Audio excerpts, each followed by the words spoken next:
Yo tout le monde, bienvenue sur la chaîne de Le Wemax. On se retrouve pour l'épisode 1093 de One Piece. Évidemment, si vous ne voulez rien savoir sur cet épisode, n'hésitez pas à revenir une prochaine fois. En attendant, on se lance dans une analyse de cet épisode qui a été diffusé dimanche dernier et qui faisait suite à un épisode de...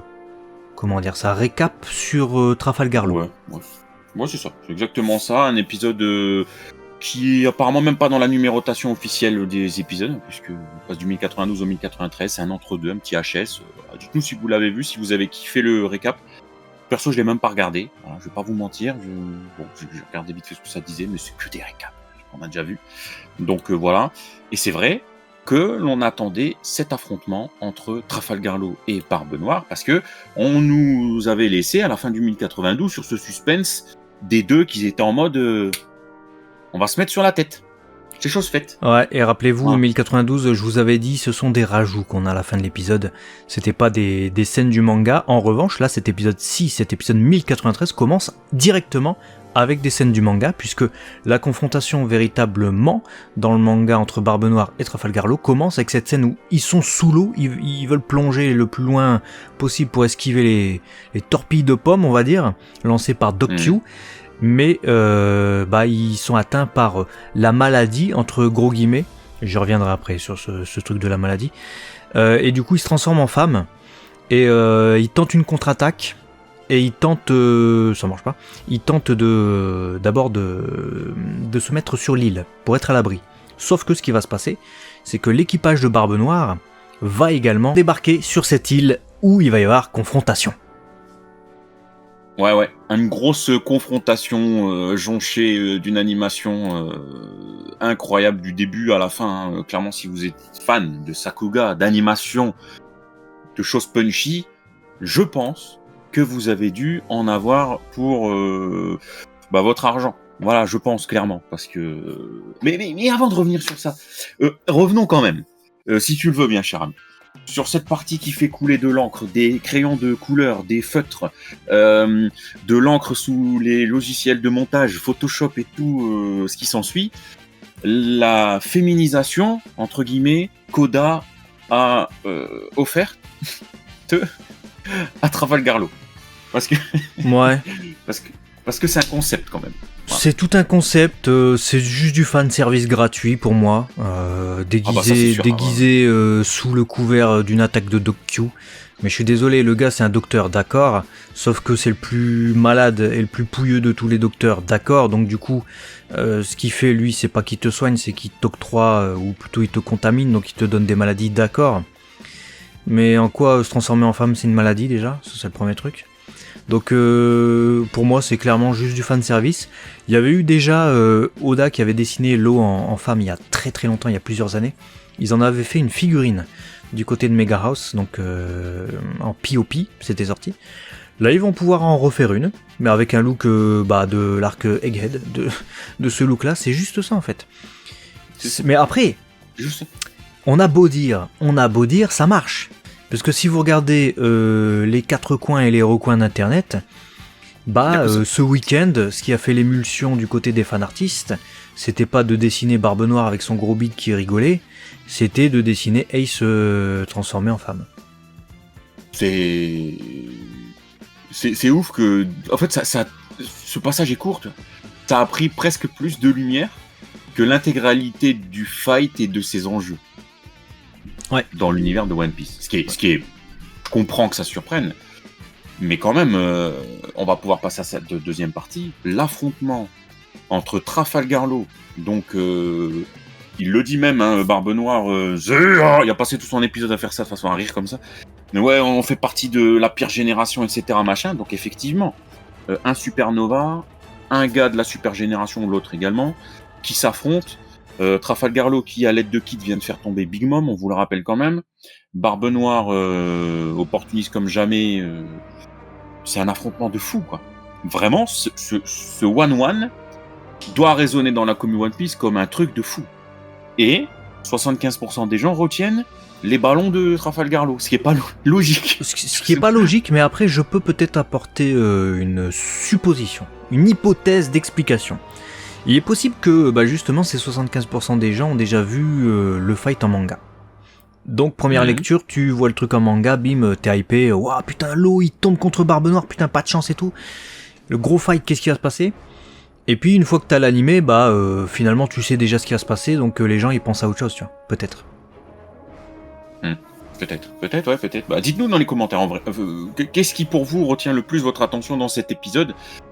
Est-ce ce point A de l'eau transformée en femme, ou est-ce surtout le fight, cette confrontation, ou peut-être même partie 3, le passage avec Kuzan? Ouais, alors justement, si je peux parler d'animation pendant qu'on est en train de parler de tous ces passages entremêlés, tu vois clairement c'est le passage du combat l'eau Barbe Noire qui est le mieux animé. Le passage de l'eau qui se transforme en femme, le moment où il veut dégager son haki et tout, j'ai pas aimé du tout l'animation. Je me suis dit c'est vraiment pas à la hauteur de ce qu'on attend des épisodes de One Piece. Et Kuzan qui débarque à c'était où, Whole Cake, sur l'île de Pudding.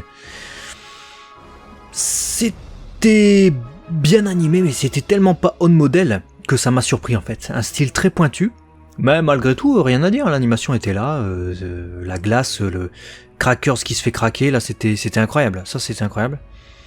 Mais ouais, ils ont mis du lourd sur la deuxième partie de l'épisode surtout, parce que si vous regardez la première partie, c'est un épisode de random de One Piece, et la deuxième partie, t'es vraiment sur un gros épisode quoi. Ah ouais. Deuxième partie, tu commences à avoir des affrontements de ouf. Hein. Je pense que c'est peut-être à partir du moment où l'eau va percer Barbe Noire avec son attaque, là, où ça commence à avoir vraiment de la puissance, même dans l'animation. Et après, on enchaîne. Hein. Tu l'as dit, bon, il y a ces passages avec Kuzan, tout ça, mais quand à un moment donné, il se balance des rochers, l'autre qui avec son gula, bah, vas-y qui start avec tes cailloux, tout, tu fais ouais, ah ouais, ça se balance des îles quoi, je veux dire. Là tu sens que t'es un level, c'est pas les premiers combats. Là tu sens que ça envoie du pathos quoi. Ouais. Donc, j'ai kiffé aussi. Ah, t'as eu un de ces enchaînements. Il y avait aussi, on avait été teasé du fait qu'il allait avoir Vincent Chansard dans l'épisode. Bah, il était là, évidemment, il a fait du lourd. Hein. C'est lui qui avait animé le final du combat King versus Zoro. Là, on retrouve ça avec ses attaques de l'eau et tout. D'ailleurs, il y a des petites, impact frames. On appelle ça comme ça. Mais là, c'est plus que des impact frames, c'est carrément des effets cachés qui reprennent les tatouages de l'eau sur ses attaques au moment où il attaque Barbe Noire. C'était plutôt bien pensé, bien joué. Autre chose que l'on a noté aussi, mais bon, là, on n'est plus sur le Sakuga de ce combat, mais voilà, pour ceux qui veulent savoir, oui, effectivement, la scène où Akainu intervient, on l'a déjà vu en fait. Hein. Ils ont réutilisé l'animation d'un ancien épisode, ils se sont pas fait chier. Ils ont juste changé la colorimétrie et puis le décor, et puis voilà. Voilà. Merci, ça fait des économies d'énergie. Et une scène, moi, que j'ai beaucoup aimé, c'est justement c'est Shida hein, qui a travaillé sur cette animation, où on les voit s'affronter, etc. Les deux, ils sont à fond, vraiment dans leur affrontement. Et là, Barbe Noire qui lève la main gauche. Et là, en fait, la couleur qui commence, tu sais, à passer de plus en plus sur du noir et blanc, pour ne laisser vraiment que les attaques en couleur, tu vois. J'ai trouvé ça stylé pour arriver sur le... C'est To Be Continued. Je sais pas, j'ai adoré. C'était très enivrant, et en même temps, ça collait bien avec ce deuxième fruit. Et là, tu vois toute la force de Barbe Noire. Tu te dis, putain... Mais on voit aussi toute la force de l'eau, surtout dans cet épisode, en fait. Et l'eau, parce que dès le début, tu t'attends à ce que Barbe Noire ait le dessus avec son fruit, en fait. Et même si tu connais l'eau et que tu as vu ce qu'il a fait à Whole Cake, etc., et finalement, Barbe Noire, comme dans la plupart des combats depuis le début, en fait, il se fait niquer sa mère. C'est-à-dire que la première attaque de Trafalgar Law, il tranche le cheval Barbe Noire, plouf, hein, normalement t'es mort. En fait, juste il allait tomber dans l'eau, le gars. Heureusement qu'il a Van Augure, parce qu'on nous présente aussi les fruits du démon hein, de ces sbires dans cet épisode. Van Augure maîtrise le déplacement instantané, la téléportation. Pour un sniper, c'est plutôt original, mais du coup, heureusement qu'il peut faire ça, parce que du coup, il sauve Barbe Noire qui écrasait totalement la tête de Dokkyu, il n'en a rien à faire de ses sous-fifres. Dokkyu, du coup, le fruit de la maladie, Et on a le Licky no Mi, le fruit de la puissance du pouvoir du côté de Burgess. Burgess qui a la tête à moitié rafistolée, parce que rappelez-vous, à Dressrosa, il s'était fait casser sa tête par Sabo. Donc Barbe Noire il réchappe de peu et on voit qu'il est en difficulté même aux 3/4 du combat à un moment donné contre l'eau. Il a la goutte là, Barbe Noire. Mais évidemment il a son fruit originel, celui qui annule les effets de tous les fruits du démon. Donc bah évidemment s'il l'utilise, l'eau il pourra plus utiliser son fruit du démon. Donc Barbe Noire va reprendre l'avantage. Ouais, mais c'est bien, j'ai vraiment trouvé, comme tu l'as dit, que l'eau était bien mise en avant dans cet épisode aussi. Peut-être, je me souviens plus, il faudrait que je me relise le chapitre, mais j'ai eu la sensation, en regardant cet épisode, que la superbe de l'eau était peut-être plus soulignée encore dans tous ces moments victorieux dans cet épisode. L'animation aussi qui en profite pour lui donner des moments de hype incroyable. Que tout ça a contribué vraiment à avoir peut-être une image de, pas de supériorité par rapport à Barbe Noire, mais en tout cas peut-être plus important que ce que j'avais ressenti dans le manga. Faudrait que je me le relise, mais... Ouais, je suis assez d'accord. C'est vrai que dans le manga, c'était vraiment l'adversaire Barbe Noire, tu dis putain. Parce que t'as cette image, t'as le Yonko, t'as tout ce qui renvoie aussi, hein, la grosse puissance qu'il a avec son équipage et aussi ses 2 fruits du démon. Là, vraiment, dans cet épisode, je trouve qu'ils ont rendu, grâce à l'eau, comme il le méritait à l'issue de cette bataille dont il est sorti victorieux à Whole Cake en fait. Clairement. Non, mais clairement, il en faut pas moins, tu peux pas... Non, je vais rien dire. J'allais dire, tu peux pas humilier comme ça un gars qui sort de ce qu'il a fait à Wano, mais je n'en dirai pas plus. Bref, un très très bon épisode. En tout cas, pour ma part, écoute, je l'ai pas vu passer cet épisode.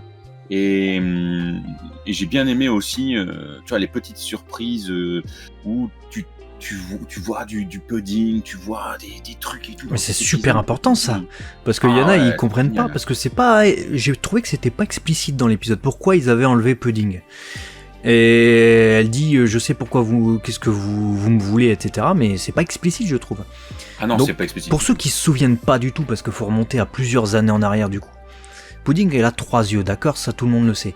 Mais son 3e œil, une fois éveillé, pourrait, d'après ce que voulait Big Mom, permettre la lecture des poneglyphes. Donc on voit bien que Barbe Noire, son but dans cet épisode, c'est de récupérer les road poneglyphes ou les copies de road poneglyphes que possède l'eau. L'eau d'ailleurs le met au défi, hein, il dit celui qui gagne il emporte tout. Ça, on va voir où ça va mener, qui va gagner. Mais s'il a quelqu'un pour pouvoir les déchiffrer, ces poneglyphes, c'est mieux, hein, parce que sinon tu vas nulle part. On sait que Luffy a Nico Robin, donc ça c'est pratique. À peu près,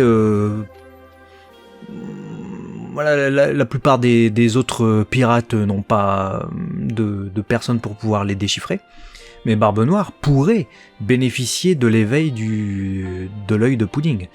Donc c'est pour ça qu'il l'a enlevé en fait, cet enfoiré. Et c'est bien de le repréciser parce que je suis d'accord avec toi, c'était tout sauf explicite.